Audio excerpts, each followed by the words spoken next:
दक्षिण अमेरिका का वो देश जिसके पास दुनिया का सबसे बड़ा क्रूड ऑयल रिजर्व है, आज एक ऐतिहासिक मोड़ पर खड़ा है। अमेरिकी सेना ने वेनेजुएला पर बड़े पैमाने पर हमले किए और राष्ट्रपति निकोलस मदुरो और उनकी पत्नी को हिरासत में लेकर देश से बाहर कर दिया। ये सिर्फ एक मिलिट्री ऑपरेशन नहीं है, बल्कि सदियों पुराने संघर्ष का एक नया चैप्टर है। वेनेजुएला का इतिहास संघर्षों से भरा रहा है। 1498 में कोलंबस की खोज के बाद 1522 से यहाँ स्पेनिश रूल शुरू हुआ। करीब 300 साल की गुलामी के बाद 5 जुलाई 1811 के दिन वेनेजुएला ने स्पेन से स्वतंत्रता घोषित की।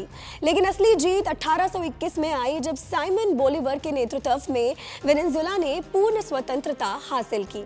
ये वही दौर था जब वेनेजुएला, कोलंबिया, पनामा और इक्वाडोर ने मिलकर ग्रैंड कोलंबिया बनाया था, जिससे वेनेजुएला 1830 में अलग होकर एक सॉवरेन नेशन बना। 20वीं सदी की शुरुआत वेनेजुएला के लिए एक गोल्डन एरा लेकर आई। तेल की खोज ने इसे दुनिया का सबसे बड़ा ऑयल एक्सपोर्टर बना दिया। 1950 के दशक तक वेनेजुएला दक्षिण अमेरिका की सबसे मजबूत इकोनॉमीज में से एक थी। लेकिन साल 1999 में ह्यूगो चैवेज की बोलिवेरियन रेवोल्यूशन ने सब कुछ बदल दिया। चैवेज की सोशलिस्ट पॉलिसीज ने शुरुआत में गरीबी तो कम की, लेकिन उद्योगों का नेशनलाइजेशन और तेल की कीमतों पर जरूरत से ज्यादा निर्भरता ने अर्थव्यवस्था की नींव कमजोर कर दी।